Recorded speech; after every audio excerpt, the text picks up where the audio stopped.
Pour la première fois depuis 82 ans, c'est un anniversaire qui a été commémoré sans témoin direct, avec la mort en octobre du dernier compagnon de la Libération. L'anniversaire de l'appel du 18 juin ne sera jamais plus le même. Vous le voyez ce matin au mémorial du Mont-Valérien. Emmanuel Macron a donc rendu hommage à cet esprit de résistance insufflé par le général de Gaulle en 1940. Une mémoire qu'il va maintenant falloir protéger de l'oubli. Une mission que mènent désormais certains Français auprès des plus jeunes. Reportage Mickaël Guilleux et Romain Reverdy. Ils transportent dans leur grande malle des souvenirs, ou plus exactement, des morceaux d'histoire. Le casque du policier de Vichy. La pièce enregistreuse. Ah oui.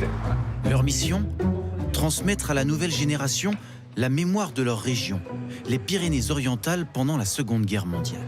Il y a eu un cambriolage au centre départemental de mémoire. Gilles Glin et son association ont créé un jeu d'énigmes pour expliquer aux enfants le combat des résistants. Docteur R, au secours. J'ai 21 ans et les Boches ont lancé depuis quelques semaines ce qu'ils appellent le service de travail obligatoire. Les Boches, c'est un nom de famille peut-être de là. Les Allemands qui avaient envahi la France, on les appelait les Boches. Retrouver les messages dissimulés dans des vélos, comme à l'époque. Ils sont super rusés. Oui, et ils savent bien cacher les choses. Une leçon déguisée en jeu pour que cette classe de CM2 comprenne comment des réseaux organisaient le passage de juifs et de soldats français vers l'Espagne. Alors le guide, qui c'est qui les emmène en Espagne? Le général de Gaulle. Ah non, c'est pas le général de Gaulle, c'est l'abbé Ginoux. Il se déguisait avec la soutane, il faisait semblant de suivre un enterrement, il passait la frontière. Tout est vrai. Les stratagèmes des résistants, les risques pris à l'époque. Vous pensez que vous auriez eu le courage, vous, de faire ça? Non. Pourquoi? Parce que quand même, tu peux aller dans 5 ans de prison ou mourir des fois. Vous êtes impressionné? Ah ouais. Quand je les vois heureux à la fin, c'est formidable, c'est qu'on a réussi à les intéresser, on a réussi à faire passer le message et à en faire vraiment des passeurs de mémoire. C'est eux l'avenir. C'est très bien. La boutique de Madame Martin, l'abbé Ginoux. Pour créer les énigmes, les bénévoles du Souvenir français ont remonté les traces de la résistance et retrouvé ces lieux emblématiques. Dans son jus, la confiserie de Mademoiselle de Martin. On n'est plus dans le jeu, là on est dans le lieu où vraiment Mademoiselle de Martin faisait passer les papiers et cachait des résistants. Et ça c'est extraordinaire. Des destins certes extraordinaires, mais qu'en reste-t-il près de 80 ans plus tard? Voilà. Mademoiselle Martin, on a toujours entendu parler. Tout à fait. Bon, c'était quand même, je pense, une grosse personnalité en plus.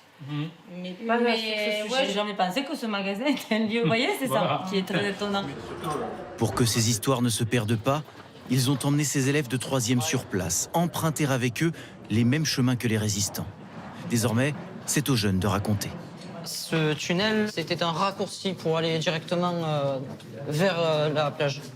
Il servait au passage des personnes voulant aller en Espagne.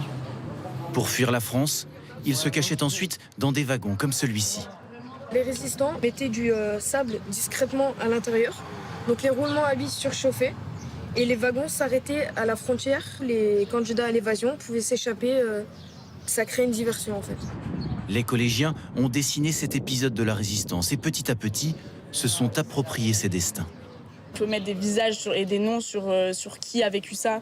Donc oui, c'est beaucoup moins, c'est moins abstrait d'un coup. On comprend plus la douleur qu'ils ont ressentie eux.